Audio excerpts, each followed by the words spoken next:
ਸਤਿ ਸ਼੍ਰੀ ਅਕਾਲ। ਪੰਜਾਬੀ ਰੇਡੀਓ ਤੇ Punjabi TV USA ਵੇਖ ਸੁਣ ਰਹੇ ਸਾਰੇ ਸਰੋਤਿਆਂ ਦਾ ਬਹੁਤ-ਬਹੁਤ ਸਵਾਗਤ ਹੈ। ਇਸ ਸਮੇਂ ਦੇ ਵਿਸ਼ੇਸ਼ ਪ੍ਰੋਗਰਾਮ ਖਬਰ ਤੇ ਨਜ਼ਰ ਦੇ ਵਿੱਚ। ਖਬਰ ਤੇ ਨਜ਼ਰ ਪ੍ਰੋਗਰਾਮ ਦੇ ਵਿੱਚ ਦੇਸ਼ ਵਿਦੇਸ਼ ਦੇ ਨਾਲ ਜੁੜੀਆਂ ਹੋਈਆਂ ਅਹਿਮ ਖਬਰਾਂ ਤੇ ਪਾਈਦਾ ਚਾਨਣਾ ਤੇ ਇਹਨਾਂ ਖਬਰਾਂ ਦਾ ਵਿਸ਼ਲੇਸ਼ਣ ਕਰਨ ਦੇ ਲਈ ਸਾਡੇ ਨਾਲ ਸਾਥ ਹੁੰਦਾ ਹੈ ਸੀਨੀਅਰ ਪੱਤਰਕਾਰ ਮਿੰਟੂ ਗੁਰਸਰੀਆ ਜੀ ਦਾ। ਕਰਦੇ ਹਾਂ ਉਹਨਾਂ ਦਾ ਪ੍ਰੋਗਰਾਮ ਦੇ ਵਿੱਚ ਸਭ ਤੋਂ ਪਹਿਲਾਂ ਨਿੱਘਾ ਸਵਾਗਤ। ਬਹੁਤ-ਬਹੁਤ ਸਵਾਗਤ ਹੈ। ਸ਼ੁਕਰੀਆ ਸਾਰਿਆਂ ਨੂੰ। ਸਤਿ ਸ੍ਰੀ ਅਕਾਲ ਜੀ। ਸਤਿ ਸ਼੍ਰੀ ਅਕਾਲ ਜੀ। ਅੱਜ ਦੇ ਪ੍ਰੋਗਰਾਮ ਦੇ ਸਪਾਂਸਰਸ ਦਾ ਧੰਨਵਾਦ ਕਰਦੇ ਚੱਲੀਏ। ਸਭ ਤੋਂ ਪਹਿਲਾਂ ਖਾਲਸਾ ਇੰਸ਼ੋਰੈਂਸ ਲੰਬੇ ਸਮੇਂ ਤੋਂ ਇੰਸ਼ੋਰੈਂਸ ਦੇ ਖੇਤਰ ਦੇ ਵਿੱਚ ਸੇਵਾਵਾਂ ਨਿਭਾ ਰਹੇ ਨੇ। ਤੁਸੀਂ ਵੀ ਸੰਪਰਕ ਕਰ ਸਕਦੇ ਹੋ। ਨੰਬਰ ਹੈ 408272 ਟਿਰਕਿਆਣਾ ਇਮੀਗ੍ਰੇਸ਼ਨ ਲਾ ਫਰਮ। ਜੇ ਟਿਰਕਿਆਣਾ ਹੋਣਾ ਨਾਲ ਸੰਪਰਕ ਕਰ ਸਕਦੇ ਹੋ ਕਿਸੇ ਵੀ ਤਰ੍ਹਾਂ ਦੀ ਇਮੀਗ੍ਰੇਸ਼ਨ ਦੇ ਬਾਬਤ ਸਲਾਹ ਮਸ਼ਵਰਾ ਕਰਨ ਦੇ ਲਈ। Krishan Dhanota Yuba City, Baljinder Singh Nijjar Woodland GN lube ਵਾਲੇ ਟਰੱਕ ਵਾਸ਼ ਕਰਦੇ ਨੇ, ਆਇਲ ਚੇਂਜ ਕਰਦੇ ਨੇ, 에ਅਰ ਬ੍ਰੇਕਸ ਦਾ ਕੰਮ ਤਸੱਲੀ ਬਖਸ਼ ਕਰਦੇ ਨੇ। ਤੁਸੀਂ ਇਹਨਾਂ ਦੇ ਕੋਲੋਂ ਨਵੇਂ ਪੁਰਾਣੇ ਟਾਇਰ ਵੀ ਖਰੀਦ ਸਕਦੇ ਹੋ। ਲੋਕੇਸ਼ਨ ਸੈਂਟਾ ਨੀਲਾ ਦੀ ਹੈ। ਨਿਮਾ ਸਹੂਲਤਾਂ ਹੋਣਾ ਦਾ ਨੰਬਰ ਹੈ 209 277 0113। Jaswinder Singh Nagra, Roseville, Avtar Singh Sangha Yuba City, Baldev Singh Kangli Yuba City. ਬਹੁਤ ਬਹੁਤ ਧੰਨਵਾਦ ਹੈ ਇਹਨਾਂ ਸਾਰੇ ਸਪਾਂਸਰਸ ਦਾ। ਰੁਕ ਕਰਦੇ ਆ ਖਬਰਾਂ ਦਾ। ਮਿੰਟੂ ਜੀ ਪਾਇਓ ਚਾਨਣਾ। ਸਭ ਤੋਂ ਪਹਿਲਾਂ ਗੱਲ ਵੈਸਟ ਬੰਗਾਲ ਦੀ ਹੀ ਕਰ ਲੈਂਦੇ ਆ, ਕਿਉਂਕਿ ਜਦੋਂ ਤੋਂ ਰਿਜ਼ਲਟ ਆਇਆ ਚਰਚਾ ਦਾ ਵਿਸ਼ਾ ਬਣਿਆ ਹੋਇਆ ਵੈਸਟ ਬੰਗਾਲ। ਅਗਲੀਆਂ ਤਿਆਰੀਆਂ ਕਿੱਥੇ ਦੀਆਂ ਨੇ ਉਹ ਵੀ ਦੱਸੀ ਜਾਂਦੇ ਨੇ। ਇੱਧਰ ਪੰਜਾਬ ਦੇ ਮੁੱਖ ਮੰਤਰੀ ਸਾਹਿਬ ਕਹਿੰਦੇ ਵੀ ਇਹ ਜਦੋਂ ਵੀ ਜੇਤੂ ਰੱਥ ਰੋਕਿਆ ਉਹ ਪੰਜਾਬ ਨੇ ਰੋਕਿਆ, ਵੀ ਕਹਿਣ ਜੋ ਕਹਿੰਦੇ ਨੇ। ਪਰ ਗੱਲ ਮਮਤਾ ਹੁਣੀ ਅੱਜ ਆਖਿਰਕਾਰ ਪ੍ਰੈਸ ਕਾਨਫਰੰਸ ਕੀਤੀ ਹੈ। ਉਹਨਾਂ ਦੇ ਦਰਜਾ ਬਦਰਜਾ ਲੋਕ ਪਾਰਟੀ ਦੇ ਉਹਨਾਂ ਦੇ ਆਸ-ਪਾਸ ਬੈਠੇ ਨਜ਼ਰ ਆ ਰਹੇ ਸੀ। ਮੁੱਕਦੀ ਗੱਲ ਬੀਬੀ ਹੁਣੀ ਕਹਿੰਦੇ ਨੇ ਵੀ ਮੈਂ ਤਾਂ ਨਹੀਂ ਦਿੰਦੀ ਅਸਤੀਫਾ। ਕੀ ਹੈ ਕਾਰਨ, ਕਿਉਂ ਇਹ ਗੱਲ ਕਹਿ ਰਹੇ ਨੇ? ਕਿ ਇਹ ਇੱਕ ਢੁਕਵਾਂ ਤਰੀਕਾ ਹੈ ਆਪਣੀ ਗੱਲ ਰੱਖਣ ਦਾ, ਆਪਣਾ ਇਤਰਾਜ਼ ਜ਼ਾਹਰ ਕਰਨ ਦਾ? ਕੀ ਇਸ ਤਰੀਕੇ ਦੇ ਨਾਲ ਜਦੋਂ ਹਾਰ ਹੋ ਜਾਂਦੀ ਹੈ ਇਹ ਚੀਜ਼ ਕੀਤੀ ਜਾ ਸਕਦੀ ਹੈ? ਨਹੀਂ ਗੁਰਪ੍ਰੀਤ, ਇਹ ਮੇਰੇ ਖਿਆਲ ਦੇ ਨਾਲ ਇਹ ਕੋਈ ਸਿਹਤਮੰਦ ਲੋਕਤੰਤਰ ਦਾ ਹਿੱਸਾ ਨਹੀਂ ਜੀ। ਦੇਖੋ, ਹਾਰ ਕਿਉਂ ਹੋਈ ਆ ਉਸ ਗੱਲ ਦੇ ਨਾਲ ਆਪਾਂ ਸਹਿਮਤ ਹੋ ਸਕਦੇ ਹਾਂ। ਹਾਰ ਕਿਉਂ ਹੋਈ ਆ ਉਸ ਗੱਲ ਦੇ ਨਾਲ ਤੇ ਆਪਾਂ ਸਹਿਮਤ ਹੋ ਸਕਦੇ ਹਾਂ। ਉਹ ਹਮਦਰਦੀ ਵੀ ਹੈ, ਕੁਛ ਉਹਨਾਂ ਦੇ ਆਪਣੇ ਮਤਲਬ ਕਿ ਫੈਸਲੇ, ਕੁਛ ਉਹਨਾਂ ਦੀਆਂ ਆਪਣੀਆਂ ਨਾਕਾਮੀਆਂ ਵਗੈਰਾ, ਉਹ ਚੀਜ਼ਾਂ ਠੀਕ ਨੇ ਆਪਣੀ ਜਗ੍ਹਾ। ਪਰ ਜਦੋਂ ਰਿਜ਼ਲਟ ਆ ਗਿਆ ਤਾਂ ਫਿਰ ਆਪਣੇ ਆਪ ਦੇ ਵਿੱਚ ਬੜੀ ਅਲੋਕਾਰੀ ਜੀ ਗੱਲ ਹੋ ਜਾਂਦੀ ਹੈ ਕਿ ਬੀਬੀ ਮਮਤਾ ਜੀ ਕਹਿੰਦੇ ਨੇ ਕਿ ਮੈਂ ਅਸਤੀਫਾ ਨਹੀਂ ਦੇਣਾ, ਕਿਉਂਕਿ ਮੇਰੀਆਂ 100 ਸੀਟਾਂ ਜਿਹੜੀਆਂ ਉਹ ਲੁੱਟ ਲਈਆਂ ਗਈਆਂ ਜੀ। ਉਹ ਕਹਿੰਦੇ ਕਿ ਇਹ ਮੈਂਡੇਟ ਨਹੀਂ ਹੈ, ਯਾਨੀ ਇਹ ਇੱਕ ਸਾਜ਼ਿਸ਼ ਹੈ, ਸਾਜ਼ਿਸ਼ ਦੇ ਕਰਕੇ ਸਾਨੂੰ ਹਾਰ ਆਇਆ ਗਿਆ ਹੈ। ਤੇ ਨਾਲ ਇਸ ਗੱਲ ਦੇ ਨਾਲ ਤੁਹਾਨੂੰ ਮੈਂ ਇੱਕ ਹੋਰ ਚੀਜ਼ ਦੱਸ ਦੇਵਾਂ ਕਿ ਉੱਥੇ ਵਾਇਲੈਂਸ ਸ਼ੁਰੂ ਹੋ ਗਈ ਹੈ ਬੰਗਾਲ ਦੇ ਵਿੱਚ। ਇਹ ਠੀਕ ਵੈਸਾ ਹੀ ਸੀਨ ਤੁਹਾਨੂੰ ਨਜ਼ਰ ਆਏਗਾ ਜਿਵੇਂ ਅਮਰੀਕਾ ਦੇ ਵਿੱਚ ਡੋਨਲਡ ਟਰੰਪ ਨੇ ਪਹਿਲੀ ਪਾਰੀ ਖੇਡਣ ਤੋਂ ਬਾਅਦ, ਤੁਹਾਨੂੰ ਯਾਦ ਆ, ਇੱਕ ਕੌਤਕ ਕੀਤਾ ਸੀਗਾ, ਉਹਦੇ ਸਮਰਥਕਾਂ ਨੇ ਜੋ ਕੀਤਾ ਸੀਗਾ। ਲਗਭਗ ਵੈਸੀ ਸਥਿਤੀ ਉਤਪੰਨ ਹੋਣ ਜਾ ਰਹੀ ਹੈ। ਤਾਂ ਖੈਰ ਅੱਜ ਪੀਸੀ ਕੀਤੀ ਆ ਤੇ ਨਾਲ ਉਹਨਾਂ ਨੇ ਐਲਾਨ ਕੀਤਾ ਕਿ ਮੈਂ ਅਸਤੀਫਾ ਦੇਣ ਰਾਜ ਭਵਨ ਨਹੀਂ ਜਾਵਾਂਗੀ। ਉਹ ਅੱਗੇ ਕਹਿੰਦੇ ਨੇ ਕਿ ਚੋਣ ਕਮਿਸ਼ਨ ਅਸਲੀ ਖਲਨਾਇਕ ਹੈ, ਉਹਨੇ ਭਾਜਪਾ ਦੇ ਨਾਲ ਮਿਲ ਕੇ 100 ਸੀਟਾਂ ਸਾਡੀਆਂ ਲੁੱਟ ਲਈਆਂ। ਹੁਣ ਮੇਰੇ ਪਾਸ ਕੁਰਸੀ ਨਹੀਂ ਹੈ, ਮੈਂ ਆਜ਼ਾਦ ਪੰਛੀ ਹਾਂ, ਕਹੀਂ ਤਾਂ ਯਾਨੀ ਕਿਤੋਂ ਵੀ ਇਲੈਕਸ਼ਨ ਲੜ ਸਕਦੀ ਹਾਂ, ਸੜਕਾਂ ਤੇ ਰਹੂੰਗੀ ਵਗੈਰਾ ਵਗੈਰਾ। ਉਹ ਸਾਰੀਆਂ ਗੱਲਾਂ ਜਿਹੜੀਆਂ ਉਹ ਕਰ ਰਹੇ ਸਨ। ਇੱਧਰ ਮੈਂ ਜਿਵੇਂ ਤੁਹਾਨੂੰ ਦੱਸਿਆ ਕਿ ਕੋਲਕਾਤਾ ਦਾ ਜਿਹੜਾ ਨਿਊ ਟਾਊਨ ਇਲਾਕਾ ਹੈ ਉਹਦੇ ਵਿੱਚ ਇੱਕ ਭਾਜਪਾ ਦੇ ਕਾਰਕੁਨ ਨੂੰ ਅੱਜ ਮਾਰ ਦਿੱਤਾ ਗਿਆ। ਤਾਂ ਯਾਨੀ ਵਾਇਲੈਂਸ ਜਿਹੜੀ ਕਿ ਗੁਜਰਾਤ ਇਲੈਕਸ਼ਨ ਦੇ ਵਿੱਚ ਆਪਾਂ ਪਹਿਲਾਂ ਵੀ ਦੇਖੀ ਹੈ, ਉਹਦਾ ਇੱਕ ਇਤਿਹਾਸ ਵੀ ਦੇਖਿਆ, ਪਰ ਇਹ ਹੁਣ ਇਲੈਕਸ਼ਨਾਂ ਤੋਂ ਬਾਅਦ ਵੀ ਜਿਹੜੀ ਹੈ ਉਹ ਨਜ਼ਰ ਆ ਰਹੀ ਹੈ। ਉਹ ਫਿਲਹਾਲ ਆਪਾਂ ਇਹਨਾਂ ਦੇਖ ਸਕਦੇ ਹਾਂ ਕਿ ਇਹ ਹੁਣ ਇੱਕ ਸੰਵਿਧਾਨਕ ਸੰਕਟ ਜਿਹਾ ਉਤਪੰਨ ਹੋ ਗਿਆ। ਇਹ ਕਿਤੇ ਨਾ ਕਿਤੇ ਕਹਿ ਲਓ ਕਿ ਮਾਹੌਲ ਨੂੰ ਹੋਰ ਵੀ ਉੱਥੇ, ਜਿਵੇਂ ਮੈਂ ਕਿਹਾ ਕਿ ਸੰਵੇਦਨਸ਼ੀਲ ਆ ਉੱਥੇ ਮਸਲਾ, ਉੱਥੇ ਵਾਇਲੈਂਸ ਜਿਹੜੀ ਆ ਰਿਜ਼ਲਟ ਦੇ ਨਾਲ ਹੀ ਸ਼ੁਰੂ ਹੋ ਗਈ, ਵੈਸੇ ਪਹਿਲਾਂ ਵੀ ਹੈ, ਪਰ ਹੁਣ ਉਹ ਚੀਜ਼ਾਂ ਜਿਹੜੀਆਂ ਉਹ ਜ਼ਿਆਦਾ ਅਰਾਜਕਤਾ ਪੈਦਾ ਕਰ ਸਕਦੀਆਂ ਨੇ ਗੁਰਪ੍ਰੀਤ। ਇਹ ਹੁਣ ਦੇਖਣਾ ਹੋਏਗਾ ਕਿ ਇਸ ਸੰਵਿਧਾਨਕ ਸੰਕਟ ਦੇ ਵਿੱਚ ਕੀ ਹੁੰਦਾ। ਵੈਸੇ ਤੇ ਮੈਨੂੰ ਨਹੀਂ ਲੱਗਦਾ ਕਿ ਮਮਤਾ ਬੈਨਰਜੀ ਕੋਈ ਜ਼ਿਆਦਾ ਦੇਰ ਅੜ ਸਕਦੇ ਆ, ਕਿਉਂਕਿ ਸੰਵਿਧਾਨ ਦੇ ਵਿੱਚ ਬਹੁਤ ਪ੍ਰਬੰਧ ਨੇ। ਮੈਂ ਤੁਹਾਨੂੰ ਅੱਗੇ ਵੀ ਕਹਿੰਦਾ ਹੁੰਦਾ ਕਿ ਜੇਕਰ ਇਸ ਤਰ੍ਹਾਂ ਦੇ ਪ੍ਰਬੰਧ ਸੰਵਿਧਾਨ ਨੂੰ ਬਣਾਉਣ ਵਾਲਿਆਂ ਨਾ ਰੱਖੇ ਹੁੰਦੇ ਤੇ ਇਹ ਕਦੋਂ ਨੂੰ ਡਿਕਟੇਟਰ ਆਪਣੇ ਆਪ ਨੂੰ ਐਲਾਨ ਦਿੰਦੇ। ਤਾਂ ਫਿਲਹਾਲ ਆਪਾਂ ਕਹਿ ਲਈਏ ਕਿ SIR ਦਾ ਜ਼ਿਕਰ ਹੋ ਰਿਹਾ ਹੈ, ਬਹੁਤ ਸਾਰੀਆਂ ਹੋਰ ਗੱਲਾਂ ਦਾ ਜ਼ਿਕਰ ਹੋ ਰਿਹਾ ਹੈ, ਪਰ ਇਸ ਵੇਲੇ ਸਭ ਤੋਂ ਵੱਡਾ ਜ਼ਿਕਰ ਤੇ ਜਿਹੜਾ ਹੈ ਉਹ ਇਹੋ ਹੋ ਰਿਹਾ ਕਿ ਮਮਤਾ ਬੈਨਰਜੀ ਨੇ ਕਿਹਾ ਕਿ ਮੈਂ ਰਾਜ ਭਵਨ ਦੇ ਵਿੱਚ ਜਾ ਕੇ ਅਸਤੀਫਾ ਨਹੀਂ ਦੇਵਾਂਗੀ। ਤਾਂ ਬਹੁਤ ਹੀ ਵੱਡੀ ਖਬਰ ਹੈ, ਅੱਜ ਦੀ ਬਹੁਤ ਹੀ ਵੱਡੀ ਖਬਰ ਹੈ ਕਿ ਮਮਤਾ ਬੈਨਰਜੀ ਅੜ ਗਏ ਨੇ। ਉਹ ਕਹਿੰਦੇ ਕਿ ਮੈਂ ਅਸਤੀਫਾ ਜਿਹੜਾ ਹੈ ਉਹ ਨਹੀਂ ਦੇਵਾਂਗੀ।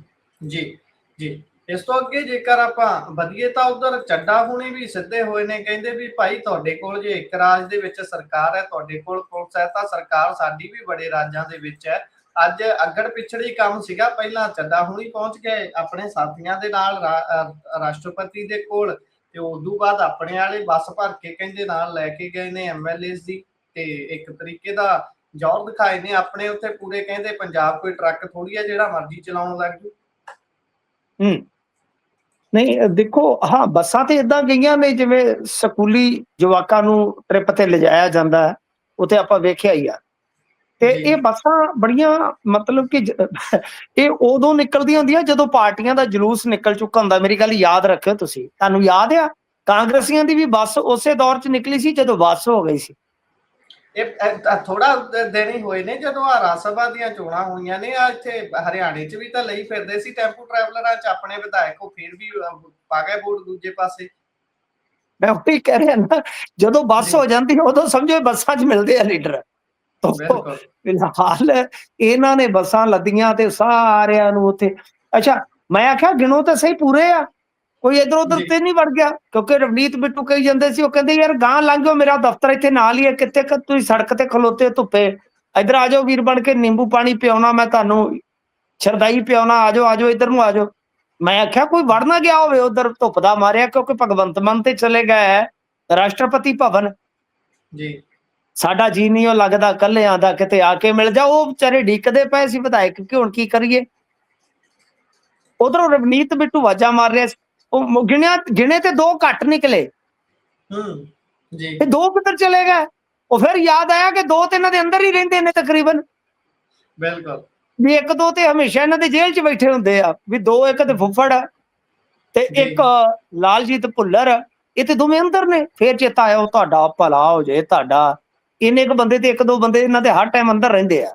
ਰਮਨ ਅਰੋੜਾ ਆਇਆ, ਉੱਥੇ ਤਾਂ 94-95 ਹੀ ਕਹਿੰਦੇ ਰਹੇ ਨੇ ਸ਼ਬਦੀ ਤੌਰ ਤੇ, ਜਦੋਂ ਬਿਆਨ ਦੇ ਰਹੇ ਸੀ ਉੱਥੇ ਤਾਂ 94-95 ਹੀ ਕਹੇ ਨੇ। ਹਾਲਾਂਕਿ ਖਰੇ ਕੁੰਵਰ ਵਿਜੇ ਪ੍ਰਤਾਪ ਉਹਨਾਂ ਨੂੰ ਵੀ ਵਿੱਚ ਹੀ ਗਿਣੀ ਜਾਂਦੇ ਖਰੇ ਆਪਣੇ। ਨਹੀਂ ਉਹ ਤੇ ਗਏ ਨਹੀਂ ਜੀ, ਉਹ ਜਾਂਦੇ ਨਹੀਂ ਪਰ ਉਹ ਗਿਣਤੀ 'ਚ ਉਹ ਲਈ ਜਾਂਦੇ। ਇਹ ਭਗਵੰਤ ਮਾਨ ਹੋਰਾਂ ਨੂੰ ਰੋਗ ਹੈ, ਜਿਸ ਰੋਗ ਨਾਲ ਬੱਕਰੀ ਮਰ ਗਈ ਉਹੀ ਰੋਗ ਪਠੋਰੇ ਨੂੰ। ਜੀ ਬਈ ਮਤਲਬ ਕਿ ਇਹਨਾਂ ਨੂੰ ਰੋਗ ਆ, ਇਹ ਤੱਥ ਤੋੜ ਮਰੋੜ ਦਿੰਦੇ ਨੇ, ਗਿਣਤੀ ਘਟਾ ਵਧਾ ਦਿੰਦੇ ਨੇ। ਦੇਖੋ ਇਹਨਾਂ ਨੇ ਤੇ ਬਾਬਾ ਨਜ਼ਮੀ ਰਵਾਤਾ ਉਦਣ, ਸ਼ੇਰ ਦੀ ਐਸੀ ਕੀ ਤੈਸੀ ਕੀਤੀ ਕਿ ਬਾਬਾ ਨਜ਼ਮੀ ਨੂੰ ਜਦੋਂ ਕਿਸੇ ਨੇ ਸੁਣਾਇਆ ਕਿ ਆ ਸੁਣੋ ਜੀ ਅਸੈਂਬਲੀ ਦੇ ਵਿੱਚ ਤੁਹਾਡਾ ਸ਼ੇਰ ਬੋਲਿਆ ਗਿਆ, ਉਹ ਤੇ ਉਹਨਾਂ ਦੀ ਤੇ ਬੋਲਤੀ ਬੰਦ ਹੋ ਗਈ ਕਿ ਮੇਰੀ ਸ਼ੇਰ ਦੀ ਤੇ ਜਾੜੀ ਕੱਢ ਦਿੱਤੀ ਆ ਮੁੱਖ ਮੰਤਰੀ ਨੇ। ਤਾਂ ਗੱਲ ਇਹ ਆ ਕਿ ਬਈ ਇਹਨਾਂ ਨੇ 90 ਦੀ ਗਿਣਤੀ ਉੱਥੇ ਖੜੀ ਆ, ਜਿਹਦੇ ਵਿੱਚ ਕਹ ਲੋ ਕਿ ਮੰਤਰੀ ਆ ਗਏ, ਮੁੱਖ ਮੰਤਰੀ ਵੀ ਆ ਗਏ, ਤੇ ਉਧਰ ਉਸ ਤੋਂ ਪਹਿਲਾਂ ਰਾਘਵ ਚੱਡਾ ਮਿਲ ਕੇ ਆਏ। ਰਾਘਵ ਚੱਡਾ ਜਿਸ ਵੇਲੇ ਮਿਲ ਕੇ ਆਏ, ਉਹਨਾਂ ਨੇ ਕਿਹਾ ਕਿ ਵੇਖੋ ਜਦੋਂ ਮੈਂ ਇਹਨਾਂ ਦੇ ਨਾਲ ਸਾਂ ਉਦੋਂ ਮੈਂ ਦੁੱਧ ਧੋਤਾ ਸਾਂ, ਬੜਾ ਸ਼ਰੀਫ ਸੀਗਾ, ਹੁਣ ਮੈਂ ਇਹਨਾਂ ਤੋਂ ਜੁਦਾ ਹੋ ਗਿਆ, ਵੱਖ ਹੋ ਗਿਆ, ਹੁਣ ਮੇਰੇ 'ਚ 36 ਐਬ ਨੇ, ਹੁਣ ਮੈਂ ਭ੍ਰਿਸ਼ਟਾਚਾਰੀ 'ਚ ਹੋ ਗਿਆ, ਫਲਾਂ ਹੋ ਗਿਆ, ਟਮਕਾ ਹੋ ਗਿਆ। ਉਹਨੇ ਆਖਿਆ ਮੈਨੂੰ ਵੀ ਵਲੇਟ ਦੇਣਗੇ ਜਲਦੀ ਜਲਦੀ। ਉਧਰੋਂ ਇੱਕ ਤੇ ਇਹਨਾਂ ਦੇ ਜਿਹੜੇ ਡਾਇਲੌਗ ਆਪਣੇ ਗੁਰਪ੍ਰੀਤ ਡਾਇਲੌਗ ਬੜੇ ਜ਼ਬਰਦਸਤ ਹੁੰਦੇ ਆ। ਉਹ ਜਿਹੜਾ ਪਾਠਕ ਹੈ ਪਾਠਕ ਕਹੀ ਜਾ ਰਿਹਾ ਸੀ, ਹਮ ਤੋਂ ਕਫਨ ਬਾਂਧ ਕੇ ਨਿਕਲੇ ਹੈ ਸਰ ਪੇ। ਮੈਂ ਕਿਹਾ ਲਓ, ਇਹਨਾਂ ਦੇ ਕਫਨ ਦੇ ਰੰਗ ਵੀ ਬਦਲਦੇ ਰਹਿੰਦੇ ਆ। ਪਹਿਲਾਂ ਨੀਲਾ ਜਿਹਾ ਸੀ, ਅੱਜ ਕੱਲ ਇਹਨਾਂ ਦਾ ਭਗਵਾ ਹੋ ਗਿਆ, ਕੱਲ ਨੂੰ ਕੋਈ ਪਤਾ ਨਹੀਂ ਇਹਦੇ ਰੰਗ ਬਦਲ ਜਾਣਾ। ਤਾਂ ਮਤਲਬ ਕਿ ਡਾਇਲੌਗ ਬੜੇ ਸੁੱਟਦੇ ਆ। ਸ਼ਤਰੂਘਨ ਸਿਨਹਾ ਜਦੋਂ ਜਵਾਨੀ 'ਚ ਸੀ ਉਦੋਂ ਡਾਇਲੌਗ ਮਾਰਦਾ ਸੀ, ਰਾਜਕੁਮਾਰ ਮਾਰਦਾ ਸੀ, ਪਰ ਉਹ ਤੇ ਹੁਣ ਚਲੋ ਕੋਈ ਸੰਸਾਰ 'ਚ ਹੈ ਨਹੀਂ, ਕੋਈ ਬੁੱਢਾ ਹੋ ਗਿਆ, ਇਹ ਉਹਨਾਂ ਦੀ ਕੋਰ ਕਸਰ ਕੱਢੀ ਜਾਂਦੇ ਨੇ। ਤਾਂ ਫਿਲਹਾਲ ਗੁਰਪ੍ਰੀਤ ਜੇ ਆਪਾਂ ਵੇਖੀਏ ਤਾਂ ਇਸ ਮਾਮਲੇ ਦੇ ਵਿੱਚ ਅੱਜ ਦੀ ਸਭ ਤੋਂ ਵੱਡੀ ਗੱਲ ਆ ਉਹ ਇਹ ਆ ਕਿ ਰਾਘਵ ਚੱਡਾ ਨੇ ਇੱਕ ਤਰ੍ਹਾਂ ਨਾਲ ਚੈਲੰਜ ਪੇਸ਼ ਕੀਤਾ। ਚੈਲੰਜ ਪੇਸ਼ ਕੀ ਕੀਤਾ ਕਿ ਤੁਹਾਡੇ ਕੋਲ ਇੱਕ ਰਾਜ ਦੀ ਪੁਲਿਸ ਆ ਜੀ ਕਿ ਬਈ ਪੁਲਿਸ ਇੱਕ ਰਾਜ ਦੀ ਆ, ਤੁਹਾਡੇ ਕੋਲ ਤੁਸੀਂ ਸਾਡੇ ਮਗਰ ਲਾਉਣ ਨੂੰ ਫਿਰਦੇ ਹੋ, ਸਾਡੇ ਕੋਲ 21 ਸਟੇਟਾਂ ਦੀ ਪੁਲਿਸ ਆ। ਪਰ ਬਿਲਕੁਲ ਇਹਦੇ ਤੇ ਮੈਂ ਭਗਵੰਤ ਮਾਨ ਹੋਰਾਂ ਦੀ ਸਿਫਤ ਕਰਾਂਗਾ ਇਸ ਗੱਲ ਤੋਂ ਕਿ ਇਹਨਾਂ ਨੇ ਉਸ ਲਲਕਾਰ ਦਾ ਪ੍ਰਤੀਕਾਰ ਦਿੱਤਾ ਜੀ ਕਿ ਤੁਸੀਂ ਸਾਨੂੰ ਡਰਾਉਨੇ ਹੋ, 21 ਪਰਚੇ ਕੱਟੋਗੇ ਸਾਡੇ ਤੇ, ਕਿਉਂਕਿ ਇਹ ਸਿੱਧਮ ਸਿੱਧੀ ਧਮਕੀ ਆ ਇੱਕ ਚੀਫ ਮਿਨਿਸਟਰ ਨੂੰ। ਦੇਖੋ ਜੀ ਇਹ ਜੋ ਮਰਜ਼ੀ ਕਹਿਣ, ਇਹਨਾਂ ਦੇ ਸਮਰਥਕ ਮੈਨੂੰ ਜੋ ਮਰਜ਼ੀ ਕਹਿਣ, ਜਿੱਥੇ ਇਹਨਾਂ ਦੇ ਨਾਲ ਖਲੋਣ ਦੀ ਵਾਰੀ ਆਏਗੀ ਬਿਨਾਂ ਆਵਾਜ਼ ਤੋਂ ਖਲੋ ਜਾਵਾਂਗੇ, ਇਹ ਦਮ ਦਿਖਾਉਣ। ਇਹ ਤੇ ਸਿੱਧਾ ਚੈਲੰਜ ਹੈ ਨਾ ਕਿ ਬਈ ਸਾਡਾ ਮੁੱਖ ਮੰਤਰੀ ਤੁਸੀਂ ਕਹੋਗੇ ਕੱਲ ਨੂੰ ਕਿਸੇ ਸਟੇਟ 'ਚ ਨਹੀਂ ਵੜ ਸਕਦਾ। ਜੀ तो ऐसा नहीं है, ऐसा नहीं है। गलत गल नूं हमेशा गलत कहांगे ते ठोक के कहांगे। तो यानी इस तरह की बयानबाजी वेखण नूं मिली आ। इधर तुसीं वेखो ते शामी मुलाकात इन्हां दी जदों अरविंद केजरीवाल नाल हो गई तो उन्हां दा भी बयान आ गया। उन्हां ने जी कहा कि पंजाबीयत जिहड़ी आ वो नफरत करदी आ, नफरत करदी आ भाजपा नूं। यानी तुसीं वेखो कि किड्डी चलाकी दे नाल जिवें बंगाल इलैक्शन ओवर होया, रिजल्ट जिहड़ा है वो बई भाजपा दे पक्ष च आ गया, माहौल पंजाब दे पक्ष च। अज मैं अगे भी दस के आया, मैनू जिम जी च तुहाडी एज ग्रुप दे बच्चे मिले, मुंडे मिले ते उत्थे उस टाइम 10-12 जने सन। जदों मैं वर्कआउट लाउण गया तां गुरप्रीत उन्हां चों 3-4 ने भाजपा बारे पुछया कि की जी फ्यूचर है जी। तां तुसीं हिसाब ला लो, जिन्हां दा कदे कोई लेना देना नहीं है, कदे कोई ज्यादा उन्हां ने भाजपा च रुचि नहीं दिखाई। ਉਹ ਬੰਗਾਲ जी ਇਲੈਕਸ਼ਨ ਦਾ ਰਿਜ਼ਲਟ ਜਿਵੇਂ ਟ੍ਰੈਂਡ ਕੀਤਾ ਤਾਂ ਉਹਨਾਂ ਦੀ ਸੋਚ ਦੀ ਭਮੀਰੀ ਵੀ ਘੁੱਕ ਗਈ ਕਿ ਕੀ ਭਾਜਪਾ ਇੱਥੇ ਆ ਸਕਦੀ ਹੈ। ਤਾਂ ਇਹ ਅਰਵਿੰਦ ਕੇਜਰੀਵਾਲ ਹੋਰਾਂ ਨੇ ਵੀ ਸਾਫ਼ ਦੱਸ ਦਿੱਤਾ ਕਿ ਚੈਲੰਜ ਸਾਡੇ ਸਾਹਮਣੇ ਕੀ ਆ ਤੇ ਉਹ ਕਿਸ ਤਰ੍ਹਾਂ ਦਾ ਨੈਰੇਟਿਵ ਬਿਲਡ ਕਰ ਸਕਦੇ ਨੇ ਆਉਣ ਵਾਲੇ ਸਮੇਂ ਦੇ ਵਿੱਚ ਕਿ ਭਾਜਪਾ ਪੰਜਾਬੀਅਤ ਵਿਰੋਧੀ ਆ। ਹੁਣ ਸਿੱਖ ਵਿਰੋਧੀ ਤਾਂ ਕਹਿ ਨਹੀਂ ਨਾ ਸਕਦੇ, ਕਿਉਂਕਿ ਇਹ ਕਿੱਡੇ ਕੁ ਸਿੱਖ ਇਤਿਹਾਸੀ ਆ। ਉਹ ਪੰਜਾਬ ਵਿਰੋਧੀ ਕਹਿਣਗੇ ਕਿ ਕਿਸਾਨਾਂ ਨਾਲ ਇਦਾਂ ਹੋਇਆ ਉਦਾਂ ਹੋਇਆ, ਚਲੋ ਉਹ ਆਰਗੂਮੈਂਟ ਦੇਵਾਂਗੇ, ਉਹ ਤਰਕ ਵਿਤਰਕ ਚੱਲਣਗੇ ਇਹਨਾਂ ਦੇ ਨਾਲ, ਹਲੇ ਸਮਾਂ ਆਉਣ ਦਿਓ। ਤਾਂ ਫਿਲਹਾਲ ਦਿੱਲੀ ਦੀਆਂ ਸੜਕਾਂ ਤੇ ਅੱਜ ਸਾਡੇ ਵਿਧਾਇਕਾਂ ਦੀ, ਮੰਤਰੀਆਂ ਦੀ, ਮੁੱਖ ਮੰਤਰੀ ਦੀ ਪਰੇਡ ਚੱਲ ਰਹੀ ਸੀ। ਪਰੇਡ जी ਮਤਲਬ जी बिल्कुल ਜਿੱਦਾਂ ਹੰਸਰਾਜ ਹੰਸ ਨੇ ਜਵਾਨੀ ਚ ਗਾਇਆ ਨਾ, ਉਹ ਵੇਖੋ ਆਓ ਵੇਖੋ ਸੜਕਾਂ ਤੇ ਅੱਗ ਟੁਰੀ ਜਾਂਦੀ ਆ, ਇੱਥੇ ਸਾਡੀ ਸਿਆਸਤ ਤੁਰੀ ਫਿਰਦੀ ਸੀ ਅੱਗ ਵਰਗੀ ਧੁੱਪ ਦੇ ਵਿੱਚ। ਤਾਂ ਕਹਿੰਦਾ ਵਿਆ ਕਿ ਅਰਵਿੰਦ ਕੇਜਰੀਵਾਲ ਹੋਰਾਂ ਨੇ ਇੱਕ ਨੁਮਾਇਸ਼ ਕੀਤੀ। ਨੁਮਾਇਸ਼ ਦੇ ਪਿੱਛੇ ਮਕਸਦ ਕੀ ਸੀ? ਮਕਸਦ ਜ਼ਰਾ ਸਮਝਣ ਦੀ ਜ਼ਰੂਰਤ ਹੈ ਕਿ ਸਾਡੇ ਕੋਲ 90 ਐਮਐਲਏ ਹਾਲੇ ਵੀ ਹਨ। ਤਾਂ जी ਫਿਰ ਦੋ ਮੈਂਬਰ ਜਿਨ੍ਹਾਂ ਦੇ ਵਿਧਾਨ ਸਭਾ ਦੇ ਵਿੱਚ ਆ, ਉਸ ਭਾਜਪਾ ਦੇ ਬਈ 6 7 8 ਮੈਂਬਰ ਕਿਵੇਂ ਹੋ ਗਏ ਦੱਸੋ ਜ਼ਰਾ। ਤਾਂ ਯਾਨੀ जी ਅਰਵਿੰਦ ਕੇਜਰੀਵਾਲ ਨੇ ਭਾਜਪਾ ਨੂੰ ਘੇਰਨ ਵਾਸਤੇ ਮਨਸੂਬਾ ਬਣਾ ਲਿਆ, ਨੈਰੇਟਿਵ ਬਰਾਬਰ। ਕਿਉਂਕਿ ਮੈਂ ਕਦੇ ਵੀ ਇਹਨਾਂ ਨੂੰ, ਠੀਕ ਆ ਤਾਕਤ ਦੇ ਵਿੱਚ ਘੱਟ ਵੱਧ ਹੋ ਸਕਦੇ ਆ, ਚਲਾਕੀ ਚ, ਮਕਾਰੀ ਚ, ਬੇਹਯਾਈ ਚ, ਇਹਨਾਂ ਦੋਨਾਂ ਹੀ ਪਾਰਟੀਆਂ ਦੇ ਜਿਹੜੇ ਵੱਡੇ ਲੀਡਰ ਆ ਉਹਨਾਂ ਦਾ ਕੋਈ ਫਰਕ ਨਹੀਂ ਹੈਗਾ। ਚਾਹੇ ਕੇਜਰੀਵਾਲ, ਸਿਸੋਦੀਆ, ਨਰਿੰਦਰ ਮੋਦੀ, ਅਮਿਤ ਸ਼ਾਹ, ਇਹਨਾਂ ਦਾ ਕੋਈ ਫਰਕ ਨਹੀਂ ਹੈਗਾ ਜ਼ਿਆਦਾ। ਸੋ ਇਸ जी ਕਰਕੇ ਕਹਿ ਰਿਹਾ ਵਾਂ ਕਿ ਆਉਣ ਵਾਲੇ ਦਿਨਾਂ ਦੇ ਵਿੱਚ ਜੋ ਹੋਏਗਾ ਉਹਦੀ ਇੱਕ ਝਲਕ ਮਾਤਰ ਸਾਨੂੰ ਅੱਜ ਵੇਖਣ ਨੂੰ ਮਿਲੀ ਆ। ਤਾਂ ਬਹਰਹਾਲ ਇਹਨਾਂ ਨੇ ਇੱਕ ਪਰੇਡ ਕਰਵਾਈ, ਜਾ ਕੇ ਰਾਸ਼ਟਰਪਤੀ ਨੂੰ ਮੁੱਖ ਮੰਤਰੀ ਨੇ ਆਪਣਾ ਕੇਸ ਦੱਸਿਆ, ਸਮਝਾਇਆ, ਪਰ ਉਹ ਪਹਿਲਾਂ ਹੀ ਉਸ ਤੋਂ ਪ੍ਰਬੰਧ ਕਰ ਗਏ। ਉਹ 4 ਜਿਹੜੇ ਐਮਐਲਏ ਸੀ ਉਹ ਚਲੇ ਗਏ। ਉਹਨਾਂ ਨੇ ਜਾ ਕੇ ਕਾਨੂੰਨਨ ਤੌਰ ਤੇ ਆਪਣੀ ਜਿਹੜੀ ਦਲ ਬਦਲੀ ਆ ਉਸ ਨੂੰ ਵਾਜਬੀਅਤ ਦਿਵਾਉਣ ਦਾ ਹਿੱਲਾ ਕਰ ਲਿਆ। ਤਾਂ ਤੁਸੀਂ जी ਵੇਖੋ ਕਿ ਰਾਸ਼ਟਰਪਤੀ ਨੇ ਪਹਿਲਾਂ ਮੁੱਖ ਮੰਤਰੀ ਨੂੰ ਟਾਈਮ ਨਹੀਂ ਦਿੱਤਾ, ਦਲ ਬਦਲੀ ਕਰਨ ਵਾਲੇ ਮੈਂਬਰ ਪਾਰਲੀਮੈਂਟਾਂ ਨੂੰ ਸੁਣਿਆ ਪਹਿਲਾਂ। ਤਾਂ ਇਹ ਫਰਕ बिल्कुल ਸਾਫ਼ ਨਜ਼ਰ ਆਉਂਦਾ। ਤਾਂ ਖੈਰ ਇਹ ਸਾਫ਼ ਹੈ ਗੁਰਪ੍ਰੀਤ, ਇਹ ਸਪਸ਼ਟ ਹੈ ਕਿ ਨਾ ਹੁਣ ਇੱਥੇ ਅਕਾਲੀ ਤੇ ਨਾ ਹੁਣ ਕਾਂਗਰਸੀ ਫਿਲਹਾਲ ਦੇ ਸੀਨ 'ਚ, ਇੱਥੇ ਸਿੱਧਮ ਸਿੱਧਾ ਇੱਕ ਤਰ੍ਹਾਂ ਨਾਲ ਕਹਿ ਲਓ ਕਿ ਪਿਛਲੇ 5-10 ਦਿਨ ਤੋਂ ਭਾਜਪਾ ਵਰਸਜ ਝਾੜੂ ਹੋਇਆ ਫਿਰਦਾ ਜੀ। जी बिल्कुल भाजपा वर्सेस झाड़ू बेशक होया फिरदा। मिठू जी एमएलए कह गए सी, एमपी कहना, एमपी 4 गए ਸੀਗੇ ਉਧਰ ਰਾਸ਼ਟਰਪਤੀ ਦੇ ਕੋਲ। ਸੋ ਇਹੀ ਚੱਲ ਰਿਹਾ ਜੀ। ਇਹਦੇ ਵਿੱਚ ਪੰਜਾਬ ਦਾ ਪਤਾ ਨਹੀਂ ਕੀ ਭਲਾ ਹੈ, ਜਿਹੜਾ ਕੁਝ ਕਰੀ ਜਾਂਦੇ ਨੇ, ਉੱਥੇ ਇਕੱਠੇ ਹੋ ਕੇ ਚਲੇ ਗਏ ਨੇ। ਕੋਈ ਪੰਜਾਬ ਦੀ ਗੱਲ ਹੋਵੇ ਤਾਂ ਕਦੀ ਇਹਨਾਂ ਨੂੰ ਦਿੱਲੀ ਨਹੀਂ ਦੀਦੀ ਵੀ ਉੱਥੇ ਜਾ ਕੇ ਭਾਈ ਅਸੀਂ ਧਰਨਾ ਮਾਰ ਲਈਏ ਇੱਕ ਦਿਨ ਦੇ ਲਈ ਵੀ ਸਾਡਾ ਆਰਡੀਐਫ ਫੰਡ ਰੁਕਿਆ ਹੋਇਆ, ਸਾਡੇ ਪੰਜਾਬ ਦੇ ਲਈ ਹੋਰ ਬਹੁਤ ਸਾਰੀਆਂ ਦਿੱਕਤਾਂ ਨੇ, ਉਹਨਾਂ ਦੀ ਗੱਲ ਕਦੋਂ ਕਰਨਗੇ, ਪਰ ਆਪਣੀ ਪਾਰਟੀ ਦੇ ਲਈ ਜ਼ਰੂਰ ਚਲੇ ਜਾਣਗੇ। ਜਿੱਦਾਂ ਮੁੱਖ ਮੰਤਰੀ ਸਾਹਿਬ ਉੱਥੇ ਬੋਲਦੇ ਹੋਏ ਕਪੂਰਥਲਾ ਹਾਊਸ 'ਚ ਕਹਿ ਰਹੇ ਸੀ ਵੀ ਅੱਜ ਅਸੀਂ ਆਪਣੇ ਘਰ ਆਏ ਹਾਂ, ਦਿੱਲੀ ਘਰ ਹੈ ਨਾ ਇਹਨਾਂ ਦਾ, ਪਾਰਟੀ ਦੀ ਸ਼ੁਰੂਆਤ ਉੱਥੋਂ ਹੋਈ ਸੀ, ਇਹਨਾਂ ਨੇ ਅੱਜ ਉੱਥੇ ਲੰਗਰ ਪਾਣੀ ਛਕਿਆ, ਬੈਠੇ ਹੋਏ ਸੀ ਇਕੱਠੇ। ਜਦੋਂ ਬਾਹਰ ਧਾਲੀਵਾਲ ਸਾਹਿਬ ਆਏ, ਉਹਨਾਂ ਨੂੰ ਪ੍ਰੈਸ ਵਾਲੇ ਪੁੱਛ ਰਹੇ ਸੀ ਜੀ ਕੀ ਹੋਇਆ ਅੰਦਰ, ਕਹਿੰਦੇ ਕੁਛ ਨਹੀਂ, ਰੋਟੀ ਖਾਧੀ ਹੈ।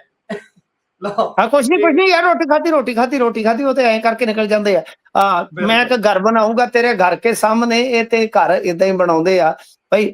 ਅੱਛਾ ਗੁਰਪ੍ਰੀਤ, ਇੱਕ ਵੱਡੀ ਖਬਰ ਆ ਰਹੀ ਹੈ, ਬ੍ਰੇਕਿੰਗ ਖਬਰ ਆ ਰਹੀ ਹੈ ਇਸ ਵੇਲੇ, ਮੈਂ ਉਹ ਜ਼ਰੂਰ ਤੁਹਾਡੇ ਨਾਲ ਸ਼ੇਅਰ ਕਰ ਦੇਵਾਂ ਕਿ ਜਲੰਧਰ ਦੇ BSF ਹੈਡਕੁਆਟਰ ਦੇ ਕੋਲ ਬਲਾਸਟ ਹੋਣ ਦੀ ਖਬਰ ਹੈ। ਬਲਾਸਟ ਕਥਿਤ ਤੌਰ ਤੇ ਹਾਂਜੀ ਇੱਕ ਸਕੂਟੀ 'ਚ ਹੋਣ ਦੀ ਸੂਚਨਾ ਹੈ, ਤੇ ਦੱਸਦੇ ਆ ਕਿ 1 ਕਿਲੋਮੀਟਰ ਤੱਕ ਇਹਦੀ ਆਵਾਜ਼ ਸੁਣਾਈ ਦਿੱਤੀ ਆ। ਬਹੁਤ ਵੱਡੀ ਖਬਰ ਹੈ ਗੁਰਪ੍ਰੀਤ, ਬਹੁਤ ਵੱਡੀ ਖਬਰ ਹੈ। ਇਸ ਦੇ ਨਾਲ ਇੱਕ ਹੋਰ ਜੇ ਖਬਰ ਆਪਾਂ ਐਡ ਕਰਦੇ ਚੱਲੀਏ ਤਾਂ ਇੰਡੀਗੋ ਦੀ ਫਲਾਈਟ ਦੇ ਵਿੱਚ ਵੀ ਅੱਜ ਇੱਕ ਜ਼ਬਰਦਸਤ ਹੜਕੰਪ ਮਚ ਗਿਆ।